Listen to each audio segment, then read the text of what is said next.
नमस्कार, मैं हूं आशीष चित्रांशी और आप देख रहे हैं the news launcher. Mid day मुद्दा विद अशोक वानखेड़े। और आज भारत और अमेरिका दोनों को जोड़ते हुए एक खबर है, उस पर आज हमारी चर्चा होगी। क्या भारतीय न्यायपालिका को 10 जनवरी के दिन अमेरिका पर नजर रखने की जरूरत है? क्या नरेंद्र मोदी को, भारतीय राजनीतिज्ञों को, भारतीय पॉलिटिकल सिस्टम को पूरे 10 जनवरी को अमेरिका की तरफ देखने की जरूरत है और बड़े गौर से देखने की जरूरत है? हमारी डेमोक्रेसी को क्या अमेरिका की तरफ देखने की जरूरत है? अडानी पर कुछ नहीं होने वाला है। मैं पहले क्लियर कर दूं कि ऐसा नहीं कि अडानी पर कोई फैसला होने वाला है। फैसला उससे बड़ा है। डोनाल्ड ट्रंप को सजा सुनाई जाएगी 10 जनवरी को। 26 नवंबर को सजा सुनाई जानी थी, लेकिन जज ने टाल दिया क्योंकि वहां के अमेरिकी राष्ट्रपति चुनाव में ट्रंप को विजय मिली थी। उसके बाद डोनाल्ड ट्रंप ने एक अपील की कि इस मामले को खारिज कर दिया जाए। अब सोचिए, राष्ट्रपति निर्वाचित हो चुके थे डोनाल्ड ट्रंप, लेकिन वहां की न्यायपालिका ने ट्रंप पर याचिका जो वो आरोप थे, केस था, वो खारिज करने के अपील को खारिज कर दिया। खारिज करने की अपील को खारिज कर दिया। 20 जनवरी को डोनाल्ड ट्रंप दुनिया के सबसे ताकतवर मुल्क के राष्ट्रपति पद की शपथ लेंगे। उससे 10 दिन पहले 10 जनवरी को उनको सजा सुनाने का ऐलान कर दिया है वहां के एक जज ने। वो भी ऐसा नहीं कि सीजेआई, चंद्रचूड़ और संजीव खन्ना जैसा कोई जज, एक सामान्य से जज ने उनके खिलाफ सजा सुनाने का ऐलान किया है। क्या ये मुमकिन है? आज इस पर विचार करेंगे, उस केस को भी समझेंगे, लेकिन क्या ये मुमकिन है भारत में? इसी को समझने के लिए चर्चा में भाव जुड़ रहे हैं। भाव को जोड़िए कंट्रोल रूम। स्वागत है भाव। ये मामला हस मनी का है, गुप्त धन जिसको कहते हैं। गुप्त धन का ये मामला जब 2016 में राष्ट्रपति पद का के चुनाव में भाग ले रहे थे डोनाल्ड ट्रंप, उस वक्त का है। एक पोर्न स्टार को $1,30,000 देने का आरोप लगा था इन पर। वो इसलिए था, $1,30,000 का गुप्त भुगतान इसलिए किया था कथित तौर पर कि जो वहां की पोर्न स्टार थी स्टार्मी डेनियल्स, वो और ट्रंप, उन दोनों के कुछ संबंध थे ऐसे जिन संबंधों को लेकर के वो धमकी दे रही थी, और उन्होंने 1,30,000 का गुप्त भुगतान किया था उसका मुंह बंद करने के लिए।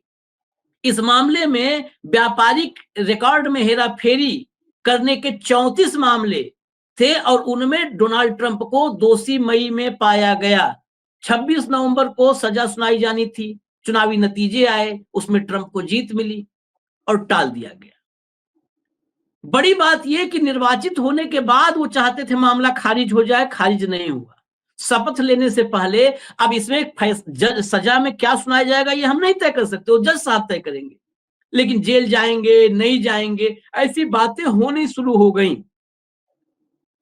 कुछ भी हो, मैं कहता हूं ₹1 का आर्थिक दंड लग जाए, ₹1 का, सिंबॉलिक रूप से भाव उनको कोई सजा दी जाए, वो भी डेमोक्रेटिक अगर सिस्टम की बात करें तो क्या ये भारतीय न्यायिक व्यवस्था, भारतीय राजनैतिक व्यवस्था, दोनों के लिए ये एक आईना नहीं है अमेरिका आज? देखिए आशीष, हमने कल भी लगातार कई प्रोग्राम्स किए, कई जगह हमने रिसर्च, और यही अमेरिका को, चाहे अडानी का मामला हो, चाहे अमेरिका के अपने कारपोरेशंस का मामला हो, ओरेकल का, या फिर राष्ट्रपति का मामला हो, कानून के सामने सब समान है। ये बार बार अमेरिका ने दिखा दिया है। वहाँ संविधान सर्वोपरि है, वहाँ जुगाड़ सिस्टम नहीं है। हमारे यहाँ जुगाड़ सिस्टम बहुत है। हमारे यहाँ भी ऐसा हुआ था कि इंदिरा गांधी को सजा हुई थी। इंदिरा गांधी चुनाव लड़ रही थी और वो चुनाव ही काउंटरमैंड किया गया था, कुछ चुनाव रद्द किया गया था। इस देश में भी रीढ़ की हड्डी वाले लोग थे, ऐसा नहीं है नहीं थे। और राजनारायण वहाँ केस जीत गए थे और इंदिरा गांधी का चुनाव रद्द हो गया था। और इंदिरा गांधी उस समय प्रधानमंत्री बनने वाली थी। लेकिन वो मामूली एक कोई बड़ा कांड नहीं था। एक पत्र दिया गया था एक उनके पीए द्वारा, उस पत्र के बिना पर चुनाव कैंसिल। हमारे यहाँ पे भी थे, न्यायपालिका ऐसी नहीं है। लेकिन कुछ दिनों में आए, और खासकर इंदिरा गांधी के समय भी हुआ, लेकिन अब तो बिल्कुल ही अपेक्षा होती नहीं। मतलब कई केसेस में तो हमें संभावित लगता है कि ये नतीजे आएंगे और वही नतीजे होते हैं। हमारे यहाँ बातें बड़ी-बड़ी होती है, हमारे यहाँ माफ़ कीजिएगा कि ये मैं होती है, हमारे यहाँ माफ़ कीजिएगा कि ये मैं व्यक्तिगत रूप से टिप्पणी कर रहा हूँ, इसमें न्यूज़ लॉन्चर की कोई गलती ना हो, यदि कुछ हो तो मैं उसको फ़ेस करने को तैयार हूँ।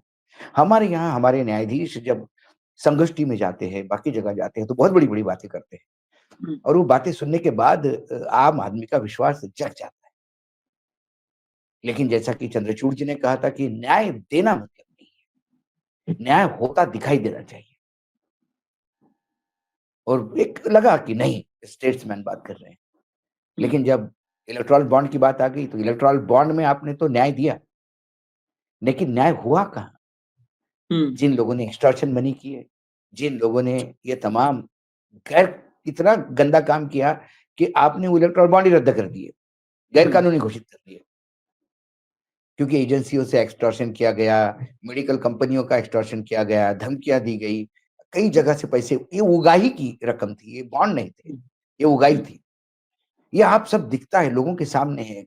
हज़ारों मतलब सारा डिटेल आने के बाद तो पूरे नग्न सत्य लोगों के सामने आया। उसके बाद क्यों नहीं किसी राजनीतिक पार्टी को सज़ा हुई? उसमें सभी मैं ये नहीं कहता हूँ कि बीजेपी अकेली थी। चलो एजेंसी का उपयोग तो बीजेपी ने कर लिया होगा, लेकिन जहाँ-जहाँ तृणमूल कांग्रेस जहाँ थी वहाँ पे, जहाँ टीआरएस थी, बीआरएस वहाँ पे जो-जो लोग जिन-जिन राज्यों में सत्ता में थे, कॉन्ट्रैक्ट दिए गए, पहले चंदा लेके कई ल केसेस में रफा-दफा कर दिया गया, रेड करके हुँ, चंदा लिया गया। ये जो सारी चीज़ें हुई है, इसको कहीं हुँ, न कहीं किसी न किसी की जवाबदेही होनी चाहिए और उस जवाबदेही जब नहीं होती, तो इलेक्टोरल बॉन्ड का सत्य तो पकड़ दिया। आपने किसी लड़की के साथ व्यभिचार किया है, उस व्यभिचार वाले लोगों को पकड़ तो लिया है, लेकिन उन्हें सज़ा नहीं दी। आप कहते हो कि हुँ, देखो हमने उसको पकड़ा दिया। पकड़ा देने से न्याय नहीं हुआ ना, न्याय दिखा हुँ, कहाँ? तो ऐसे कई केसेस हमारे यहाँ पे है। फिर हमारे यहाँ लोग कहते हैं कि भई ये फैशन हो जाती है और ये कोई बहुत बड़ा कोर्ट नहीं, वो छोटा कोर्ट है, डिस्ट्रिक्ट कोर्ट है ये। हाई कोर्ट और सुप्रीम कोर्ट नहीं है। हुँ, लेकिन उन्होंने कहा कि भई सज़ा है तो है। आप चुनाव जीत गए इसके मायने आप राष्ट्रपति बन गए इसके मतलब जो आपने पुराने कुकर्म किए हैं, उससे निजात नहीं पा सकते। हाँ, जज को लगा कि वो भी अमेरिकन है। जज को हुँ, लगा कि अमेरिका का राष्ट्रपति है, अपने ही देश के राष्ट्रपति को क्या सज़ा दें। लेकिन केस की सज़ा सुनाई जाएगी। मैंने जैसा हुँ, आपने जो कहा सिंबॉलिक सज़ा सुनाई जाएगी। हुँ, दोषी है, लेकिन आपको छोड़ा जाता है। दोषी है, ये कालिक चेहरे पे लेके ही जाना पड़ेगा। हुँ। और ये पहली इसमें बार होगा, इ अमेरिका में इसमें पहली कई बार। हाँ, इसमें व्यक्तिगत शारीरिक व्यभिचार भी है। आप ये हुँ, पोर्न स्टार के साथ आपके संबंध है, लेकिन अमेरिकन सोसाइटी में इतना खुलापन है तो उसमें वो सब ठीक हो सकता है। लेकिन आपने उसको पैसा दिया, वो अकाउंट में नहीं दिखाया, हेरा-फेरी की। हुँ, हमारे यहाँ अनअकाउंटेड मनी पे ऐसी सज़ा होने लगी तो मुझे लगता है कि हर तीसरे दिन लोग अंदर जाएँगे। पूरा एक देश ही न्यूज़ जेल चैनल खाने में कैद हो जाएगा, अरे तब्दील हो जाएगा। भाई साहब पूरा देश। एक न्यूज़ चैनल ने अपनी शुरुआत जब की तो एक स्टिंग ऑपरेशन किया था 2019 के लोकसभा चुनाव में हाँ, और करीब-करीब 28 विभिन्न राजनीतिक दलों के नेताओं का स्टिंग ऑपरेशन किया, हुँ, जो चुनाव लड़ते लोकसभा में। हुँ, उसमें राजस्थान में जो व्यक्ति चुनाव लड़ रहा था बीजेपी के टिकट पर, उसने तो कहा कि मोदी जी के सभा में भई पैसा लगता है तब लोग आते हैं। एक-एक सभा में डेढ़-डेढ़ 2-2 करोड़ रुपए लगते हैं। तो फिर उसने बोला साहब पैसे कहाँ से आते हैं? बोले ऑफिस से आते हैं। तो बोले फिर किसके अकाउंट में आते हैं? बोले अकाउंट में थोड़ी आते हैं। वो तो हुँ, हवाला से आते हैं जयपुर तक। फिर जयपुर में एम्बुलेंस में बिठाते हैं, पैसे रखते हैं, साथ में डॉक्टर होती है और एम्बुलेंस गुई, गुई, गुई करते-करते गाँव-गाँव घूम के पैसा बाँटती है। ये एक उम्मीदवार कह रहा है भारतीय जनता पार्टी का सांसद का हुँ, चुनाव लड़ रहा है। इससे ज़्यादा कन्फेशन और क्या चाहिए आपको? लेकिन कोई मजाल है कोई एजेंसी सामने आ जाए। मजाल है कोई सुओ मोटो किसी कोर्ट ने केस किया इसको लिया है। ये पैसे का दुरुपयोग है चुनाव में। एक एक बड़ा गुनाह है ये। एक व्यापारी चुनाव के दौरान अपने किसी का पेमेंट करना है तो पेमेंट लेके नहीं जाता वो चुनाव आयोग सीज़ कर लेता है उसका। चुनाव खत्म होने के बाद पैसा मिलता है उसको। और यहाँ कंटेनर के कंटेनर लोड जाते हैं किसी को मतलब पूरी सुविधा के साथ जाता है, कोई बोलने वाला नहीं है। ऐसे कई जगह पेमेंट दिए जाते हैं, कई जगह व्यवस्था की जाती है। लेकिन आज जो अमेरिकन जज ने किया वो आई ओपनर है। हो सकता है कि वो माफ़ी माँगने के लिए कहे और ट्रम्प कोर्ट में खड़े होकर पूरे देश से माफ़ी माँगे मेरे से गलती हो गई और उस पे छोड़ा जाए। लेकिन दोषी है, दोष सिद्ध हुआ है। इसलिए नहीं कि वो राष्ट्रपति है तो सब इम्यून है सब चीजों से, उनके ऊपर कुछ काम ही मतलब उनके ऊपर कोई आरोप नहीं लगा सकते। दो या वो दो पार्ट या भगवान के वो बच्चे हैं कि बेटे डायरेक्ट नॉन बायोलॉजिकल है। नहीं, दो पार्ट और जरा समझना है आज चर्चा में। पहले पार्ट पे आते हैं, दूसरा पार्ट हम चलेंगे जरा चुनावी व्यवस्था पे, अपने उस सिस्टम पे चलेंगे, राजीव कुमार वाले पे। लेकिन पहले ये जो सजा 10 जनवरी को सुनाई जा रही है, अगर मैं कहूं कि यहां बैठ करके किसी को डर लगना चाहिए, तो किसे किसे, मुझे लगता है अडानी को, डोभाल को और मोदी को, इन तीनों को डर लगना चाहिए। शाह इस लिस्ट से अभी बाहर हैं, लेकिन अडानी, मोदी और डोभाल, डोभाल अमेरिका गए भी नहीं थे, मोदी के साथ नजर तो नहीं आए थे हम लोगों को। नहीं, उनका भी वारंट निकला हुआ है ना, उनका भी हाँ वारंट निकला हुआ है। हाँ, तो इन तीनों के लिए क्या मैसेज है? डोनाल्ड ट्रंप कुर्सी बैठने से पहले ही डोनाल्ड ट्रंप के जरिए या वहां के न्यायपालिका के हम जरिए, इन तीनों के लिए हमने शुभ संकेत तो नहीं है। कल भी हमने एक डिस्कशन में हमने आपने बात की, तो उसमें हमने कहा कि आप यदि ये सोचते हो कि नरेंद्र मोदी जी और ट्रम्प साहब दोस्त है तो अडानी जी को वहां पे माफ किया जाएगा, ये कतई नहीं होगा। यदि मोदी जी ट्रम्प के दोस्त है तो ट्रम्प खुद का ही केस रफा दफा नहीं करवा पा रहे। हाँ 10 तारीख को उनकी सजा है। जो हाँ आदमी अपने केस को नहीं निपटारा कर पा रहा है, वो भी डिस्ट्रिक्ट कोर्ट से, वो इनका केस क्या निपटारा करेगा? सीधी बात है। मैं ही न्यूज लॉन्चर का ऑफिस नहीं चढ़ सकता और मैं 4 लोगों को वहां चाय पिलाने के लिए कैसा बुला सकता हूँ? ये सोचने वाली बात है ना आशीष जी। तो ये एक हमारे यहाँ परसेप्शन है, मोदी है तो मुमकिन है, मोदी जी कर लेंगे। मोदी जी कुछ नहीं कर लेंगे। डोवाल साहब अमेरिका नहीं जा पा रहे, हिम्मत नहीं हो रही उनकी। जो डोवाल साहब हमेशा मोदी जी के साथ रहते थे, वो कहाँ गए? गायब हो गए। ऐसे कई केसेस है गुरुजी। अच्छा, क्रिमिनल केस भी, अब तो सिविल क्रिमिनल दोनों साथ साथ चलेगा। तब तो और मैंने बोला ना, और मुसीबत है। वहां वहां 2-3 चीजें और है ना, कि यदि इन्होंने कहा वहां पे जो सिविल केस है उसमें एक एडवांटेज है। आप मान लीजिए गलती हो गई माँ बाप, क्योंकि ये रिश्वत दी है, किसी की आपने हत्या वत्या नहीं की है, कानून का उल्लंघन किया है, विश्वासघात किया है शेयर होल्डर से, नंबर 2 का काम करके, तो आपको आप अभी हाल ही में 3 कारपोरेशंस, बताइए मुझे कई बार ताजुब लगता है आशीष जी, कि बोफोर्स का बीबीसी ने सिर्फ बोला था कि बोफोर्स में घोटाला हो गया है और राजीव गांधी को सत्ता छोड़नी पड़ी। यहाँ 3 बड़े कारपोरेशन, मूग इन कारपोरेशन, ऑर्केल है और एक केमिकल कंपनी है, बहुत बड़ी विश्व की जायंट कंपनी। तीनों कंपनियों ने अमेरिका के कोर्ट में ये मान्य किया कि माए बाप हमसे गलती हो गई, हमने Indian railway, HAL, Indian oil के अधिकारियों को रिश्वत दी। उसके लिए अमेरिकन कोर्ट ने उनको 300% जो रिश्वत दी उसके 300 गुना ज्यादा पेनल्टी लगाई। उन्होंने पेनल्टी दी और अपने आप को मुक्त कर लिया। लेकिन ना एचएएल के अधिकारियों पे, ना इंडियन रेलवे के अधिकारियों पे, ना इंडियन ऑयल के अधिकारियों पे कोई गाज गिर रही है। कोई गाज नहीं, क्योंकि हमारे यहाँ दाग अच्छे होते हैं, भ्रष्टाचार अच्छा है। ये भ्रष्टाचार का लड़ाई लड़ने की जो दावा करते हैं, ये चुनावी जुमले हैं। नहीं तो अमेरिकन गवर्नमेंट से आप रिक्वेस्ट करते थे कि आपने जो जिन लोगों को फाइन किया है, जिन लोगों ने रिश्वत दी है, प्लीज उनसे बताइए किन किन अधिकारियों को दी है। रिश्वत देने वाला बोल रहा है मैंने दी, लेकिन यहाँ पे कान पे जू नहीं रेंग रही, क्योंकि पैसा ऊपर तक गया होगा, अधिकारियों तक सीमित नहीं होगा। शर्म भी नहीं आती है, गवर्नमेंट ऑफ इंडिया ने स्टेटमेंट भी नहीं दिया उस पर। वो लोग खुद कह रहे हैं कि हमने दी है, उसकी पेनल्टी भरी है, पेनाल्टी भर दी 300%। तो ये भी ऐसे ही करेंगे, ये भी कहेंगे कि हाँ हमने रिश्वत दी, हमको पेनल्टी दे दो। लेकिन तो क्रिमिनल इनको वाला 6,000 करोड़ का तो इनको एक पेनल्टी मिल जाएगी, उनको कोई फर्क नहीं पड़ता 6,000 करोड़ रुपए देने में। वो तो गुजरात गवर्नमेंट पे बिल लगा देंगे, किसी चीज का 6,000 करोड़ रुपए मिल जाएंगे।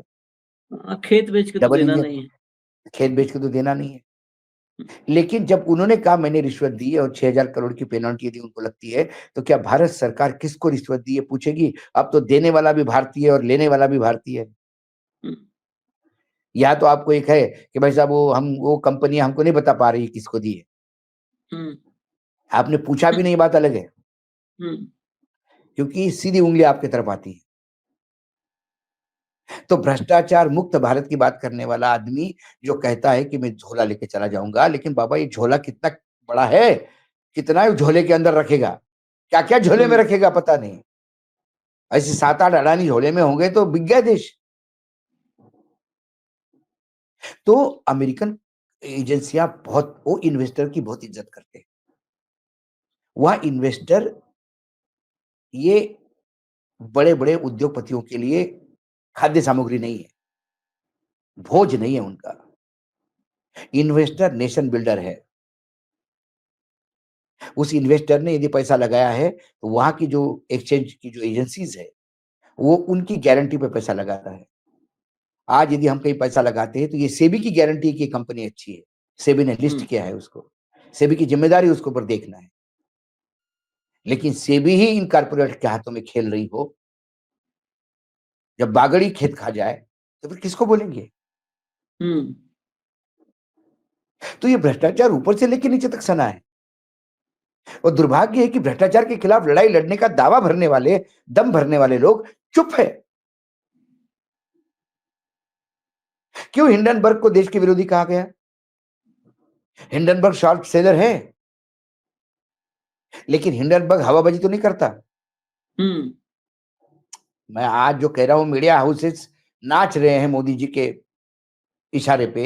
यदि ऐसा आरोप लोग लगा रहे हैं तो इसमें मैं मोदी जी की गलती कम मानता हूं आशीष। मीडिया हाउस ने इतने बुरे कर्म किए हैं, इतने कुकर्म किए हैं कि मोदी जी ने सिर्फ फाइल का ऊपर का पन्ना खोला तो ये सरेंडर हो गए। जो पाक साफ है, जिनके पीछे रेले नहीं है, वो आज भी सीना तान के खड़े हैं, क्योंकि वो निडर है। उन्होंने कोई बुरा काम ही नहीं किया तो क्यों करें? किस बात का डर है? क्यों आएगी ईडी हमारे पास? क्यों आएगा इनकम टैक्स हमारे पास? क्यों आएगी सीबीआई हमारे पास, जब हमने कुछ किया ही नहीं? तो ये जितने सरेंडर्ड, जितना जो हम गोदी मीडिया बोलता है, ये सब कुकर्मी है। हर एक कुकर्म कहीं ना कहीं है। किसी ने जमीन रगड़ ली है, किसी ने बैंक का लोन लिया है, किसी ने बहुत सारे लॉज वो कर दिए हैं, तो इसलिए डरे डरे हैं। मोदी जी ने किसी के खिलाफ थोड़ी कुछ लगाया है, वो तो सिर्फ पुराने पापों का वो लेखा मोदी जी जोखा लेके भर गया कुकर्मों का। लेकिन भाई यहीं पर मोदी जी को मैं तब मानता कि मोदी जी आपको और हमको अगवा कर लेते, या हमारे जैसे रवीश कुमार को अगवा कर लेते, अजीत अंजुम को घर से उठा लेते, तब हम बोलते अराजकता है। अरे इनके पाप का घड़ा इतना भर गया था, सबका फूट रहा है। मोदी जी सिर्फ गिनती करवा रहे पापों की, और पापों की गिनती करवाने में ये नाच रहे उनके दरबार में। यहीं पर अगला सवाल है भाऊ मेरा, कि पापों की गिनती करवा रहे हैं। अमेरिका में जब सिस्टम ऐसा है कि वहां पर पाप पीछा छोड़ते नहीं है, पाप नहीं पीछा छोड़ते। वहां पर न्यायपालिका, कार्यपालिका, व्यवस्थापिका और चौथा जिसको हम लोग कहते हैं स्तंभ है। तो अगर वो स्तंभ देखना हो तो अमेरिका जाइए।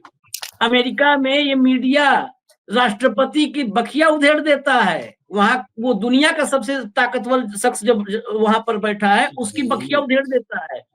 यहाँ पर मुद्दा कर रहे हैं। ट्रम्प की बात बता दूं मैं आपको। जब ट्रम्प का भाषण चल रहा था आखिरी, जब ट्रम्प राष्ट्राध्यक्ष थे और जब आखिरी भाषण चल रहा था उनका, चैनल ने भाषण उतार दिया अपने चैनल से। उन्होंने कहा कि हम अपने दर्शकों को इतना झूठ नहीं दिखा सकते। यदि हमारे देश के चैनल ऐसा करेंगे तो फिर तो प्रधानमंत्री को दिखाना ही मुश्किल हो जाएगा, कभी नहीं स्क्रीन पे आएंगे वो।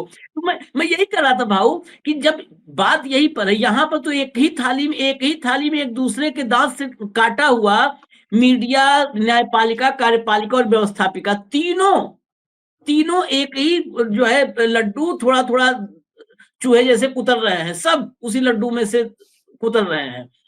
यहां पर मोदी जी बेखौफ है, क्योंकि यहां पर पाप धुल जाते हैं, दाग धुल जाते हैं। वो वॉशिंग मशीन तो उन्हीं का बनाया हुआ भी है।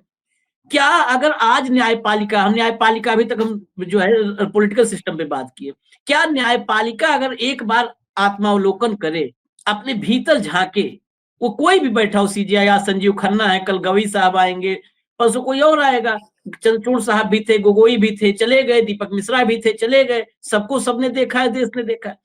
क्या ये एक बार झांके, अपने भीतर झांकने का वक्त नहीं है कि अगर अगर एक बार ये झांक लिए तो पाप करने से डरेगा कोई भी, वो चाहे मोदी हो या मोदी के बाद कोई आए, वो पाप करने से डरेगा, क्योंकि पाप पीछा छोड़ते नहीं है, ये यकीन हो मैंने क्या जाएगा। कहा? राजीव कुमार को डर लगेगा, भाऊ राजीव कुमार की भी चर्चा। आप बताइए, इस देश के चुनावी सिस्टम पे, प्रणाली पर इस देश को इतना बड़ा संदेह है और सुप्रीम कोर्ट खारिज कर देता है।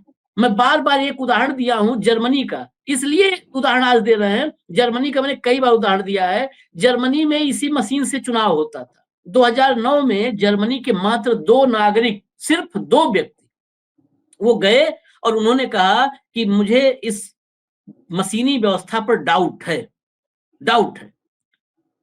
जर्मनी के कॉन्स्टिट्यूशनल कोर्ट ने सुनवाई की और उस कोर्ट ने कहा कि हाँ, इस कंप्यूटर का, ये मशीनी व्यवस्था जो है, इसमें ये पता नहीं है मतदाता को, मतलब ये ट्रांसपेरेंसी नहीं है कि मतदाता ने जिसको मत दिया है गया उसी को है, यह कंफर्म नहीं हो सकता है, इसलिए इस व्यवस्था को रद्द किया जाए। और जर्मनी में सिर्फ 2 लोगों के संदेह पर उस व्यवस्था को रद्द कर दिया गया। भारत में जस्टिस विक्रम नाथ ने भी एक केस, मशीन पर केस था, उसकी सुनवाई में कहा कि कहां है करप्शन, बताओ मुझे कहां है करप्शन, नाम लेके जज साहब का बता रहा हूं, कहां है करप्शन।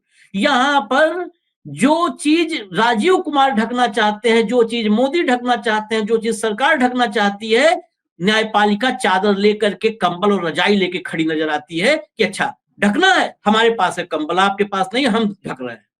इस न्यायपालिका को आज नहीं देखने की जरूरत है। अमेरिका के उस जज, कोई सुप्रीम कोर्ट का जज नहीं है, एक लोअर कोर्ट सामान्य का, अदालत, डिस्ट्रिक्ट में।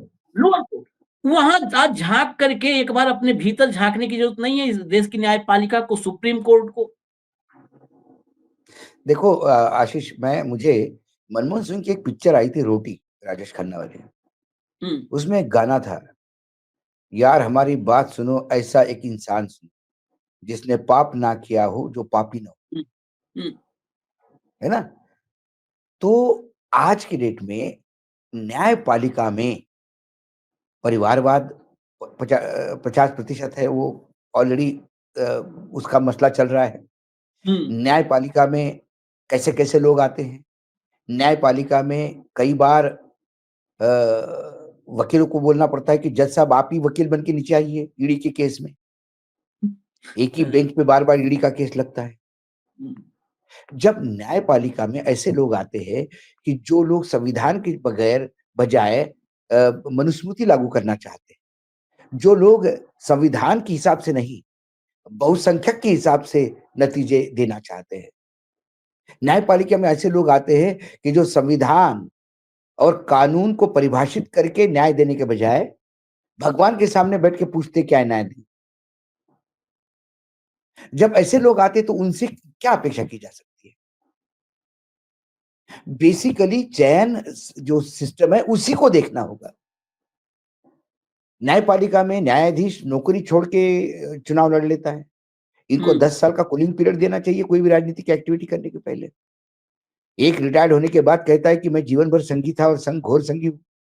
अरे भाई हो ना, लेकिन जब आप इस विचारधारा के साथ हो तो न्यायदान के समय आप कैसा न्यायदान कर सकते हो? आप तो पहले से बायस्ड हो। महाराष्ट्र में आपने कहा कि सरकार गैर कानूनी है, लेकिन 2.5 साल तक आपने सरकार चलने दी, तो न्याय दिया, लेकिन हुआ कहां न्याय? ऐसे कई मसले हैं हमारे देश में। अब भाई कोई किसी के ऊपर व्यभिचार का चार्ज लगता है तो वो अपने ही आपको क्लीन चिट देके सरकार की फिर अनुकंपा में चला जाता है, कोई राज्यपाल बनता है। कोई रीढ़ का न्यायाधीश क्यों नहीं कहता कि मुझे पेंशन मिलती है, मुझे घर मिलता है, अब मुझे कोई और काम करने की जरूरत नहीं है, मैं अब गरीबों को फ्री में सुबह से शाम तक गरीब लोगों को मैं फ्री में मदद करूंगा। क्यों नहीं न्यायाधीश ऐसे करते? क्यों उनको कहीं ना कहीं एक पोस्टिंग चाहिए होती है? किस लिए? तो अरुण जेटली ने बहुत बढ़िया कहा था। अरुण जेटली ने कहा था, सदन के फ्लोर मतलब पटल पे कहा था। और अरुण जेटली खुद बड़े लॉयर रहे, लॉ मंत्री रहे, रणनीतिकार रहे हैं, चाणक्य रहे हैं। उन्होंने कहा था द पोस्टिंग ऑफ द जजेस should be weighed with the decisions they have given before the retirement. कोई भी सर्वोच्च न्यायालय का न्यायाधीश निवृत्ति पहले दिए हुए निर्णयों को उसकी निवृत्ति के बाद दी हुई पोस्टिंग से तोला जाए तो पता पड़ता है कि घपला क्या है। इधर डिसीजन दो, उधर राज्यसभा लो, इधर डिसीजन लो, उधर गवर्नर बनो, इधर डिसीजन लो, उधर NHI।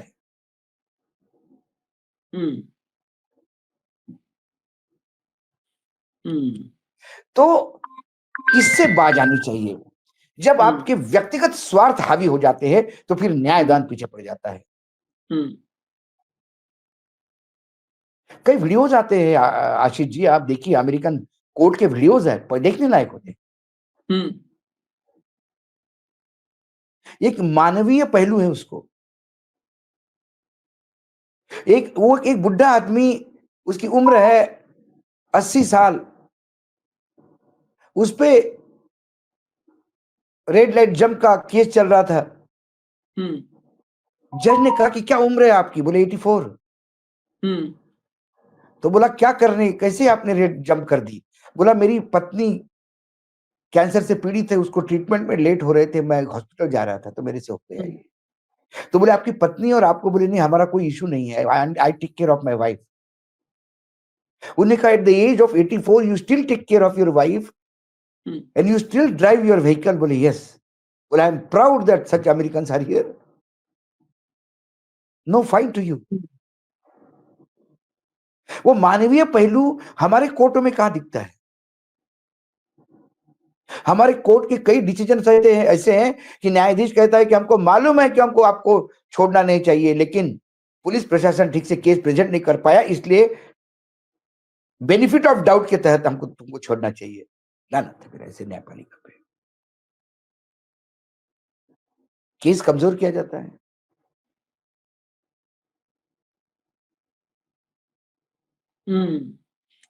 ये खैर आज की इस चर्चा में कुल मिला कर की इसलिए चर्चा थी कि अमेरिका में ट्रंप को जब सजा सुनाई जाएगी, वो सजा कुछ भी हो, तो भारत में भी कुछ लोगों के होश उड़ेंगे, होश फाख्ता होंगे, चाहे वो डोभाल हो, चाहे अडानी हो, और चाहे सर्वशक्तिमान अविनाशी नॉन बायोलॉजिकल नरेंद्र मोदी हो। बस भारतीय सुप्रीम कोर्ट, जो भारतीय न्यायपालिका है, उसको एक बार अपने भीतर झांकना होगा। इनका हिसाब तो अमेरिका में भी बकाया है, जिनकी मैंने बात की है। जिनकी मैंने बात की, इनका हिसाब अमेरिका में भी बकाया है। लेकिन भारत की अगर अदालतें एक बार उनकी आत्मा जग जाए तो ये सब के सब खौफजदा रहे भारत के कानून से, संविधान से और डेमोक्रेसी से। ये जो बिल्कुल सर्वशक्तिमान होकर के झूठ का पुलिंदा बांधते हैं, क्रूरता की पराकाष्ठा पार कर देते हैं। ये क्रूरता क्यों कह रहा हूं? इस देश की सुप्रीम कोर्ट पर, इसीलिए अब चलते चलते एक सवाल और छोड़ देते हैं भाव। इस देश की सुप्रीम कोर्ट है, 40 दिन से 70 साल का बुजुर्ग किसान अनशन पर है। इस देश की सुप्रीम कोर्ट क्या कर रही है पता है आपको? लगातार सुनवाई चल रही है। बहुत चौंकाने वाली बात है।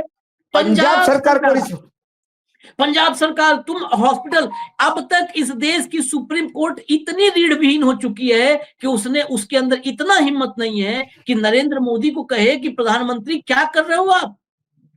केंद्र सरकार को इंस्ट्रक्शन दे कि आप 24 घंटे के अंदर डल्लेवाल के साथ बैठ करके बात कीजिए, नहीं तो हम एक्शन लेंगे। रीढ़विहीन सुप्रीम कोर्ट, रीढ़विहीन, जेल डाल दे हमें। रीढ़विहीन है सुप्रीम कोर्ट, ये रीढ़विहीन सुप्रीम कोर्ट है। ये सुप्रीम कोर्ट जिस स्थिति में लगातार उस पर सुनवाई हो रही है, कितना शर्मनाक है। इस देश में देश सो रहा है, तालियां बजा रहा है, अंधभक्त ताली बजाने में बिजी है कि मस्जिद के नीचे मंदिर मिला है, कुएं के नीचे पानी मिला है। अरे कुएं के नीचे पानी ही मिलेगा? लेकिन सुप्रीम कोर्ट क्या कर रहा है? सुप्रीम कोर्ट लगातार हियरिंग चल रही है, डल्लेवाल को डॉक्टर भेजिए, पंजाब सरकार पर हम कार्रवाई करेंगे, पंजाब सरकार को फटकार लगाई, दुत्कार लगाई, लेकिन नरेंद्र मोदी को कोई नहीं। वो पंजाब सरकार के खिलाफ अनशन में पड़ो है। ये है सुप्रीम कोर्ट की स्थिति। आज एक जज रिटायर हुए हैं सुप्रीम कोर्ट के, सीटी रवि कुमार, इस नाम के एक राज्यपाल भी हैं बड़े चर्चित देश में, लेकिन सुप्रीम कोर्ट के जज रिटायर जब हुए हैं तो उन्होंने एक बात कही, और बड़ी अच्छी, कभी कभी तो किसी जज की कोई बात अच्छी लगती है आजकल। कहा कि मैं रिटायरमेंट के बाद भी ये कोशिश करूंगा कि लोगों का न्यायपालिका में भरोसा बना रहे। ये इशारा उनका था कि मैं कोई पद नहीं लूंगा, किसी तरह कोई पद नहीं लूंगा। इस देश में जहां पर न्यायिक जागरूकता की स्थिति शून्य है, रिटायर्ड जज जिनके पास सब सुख सुविधाएं हैं, उनके पास कोई काम ना हो, सिर्फ वो न्यायिक जागरूकता के लिए जाकर के लोगों को न्यायिक जागरूकता उन लोगों के बीच भीतर पैदा करें, यही बहुत बड़ा काम है इस देश के न्यायिक जगत के लोगों के लिए, जजों के लिए, न्यायविदों के लिए। लेकिन उन्हें तो आयोग में चेयरमैन बन के बैठना है। इजाजत दीजिए, अमेरिका की तरफ देख लीजिए, इस बार हमारे लिए भी कुछ संदेश है। हम, हालांकि हर दिन संदेश रहता है, संदेश हम लोग लेना नहीं चाहते हैं, क्योंकि हम तो सिर्फ देते हैं संदेश। भारत के रुपए के मुकाबले डॉलर ही ऊपर नहीं, भारत के मुकाबले न्यायपालिका भी बहुत ऊपर है, बहुत ऊपर है, बहुत ऊपर है। हम तो आत्ममुग्ध लोग हैं, और जो कुछ हम मतलब नेचुरली आत्ममुग्ध हैं। हमारी परंपरा रही आत्ममुग्धता की, कि अगर कोई कह दे कि हमारे बाबा पास 12 फीट की लाठी थी, तो सामने वाला कहता है हमारे बाबा पास 36 फीट की लाठी थी। भले लाठी उठाने के लिए जो है हाथ में जा न हो, 5 दिन से रोटी न गई हो, इसी में खुश हो जाते हैं। उस आत्ममुग्धता को पराकाष्ठा पे मोदी जी ने पहुंचा दिया है। मोदी जी ने और भर दिया आत्ममुग्धता। हमारे पास 5000 साल पहले जहाज था, पुष्पक विमान। लोग कहते हैं अरे तो आज राफेल भले उधार कर ले रहे हैं, 5000 साल पहले हमारे पूर्वज पुष्पक विमान पे उड़ते थे। आज राफेल के नीचे राजनाथ सिंह नींबू रख रहे हैं कि नींबू रखते नजर न लगे राफेल को, उधार के राफेल को नजर न लगे। खैर इजाजत दीजिए, कल फिर मिलेंगे हम भाव के साथ। कार्यक्रम यही मिड डे मुद्दा विद अशोक वानखेड़े। नमस्कार।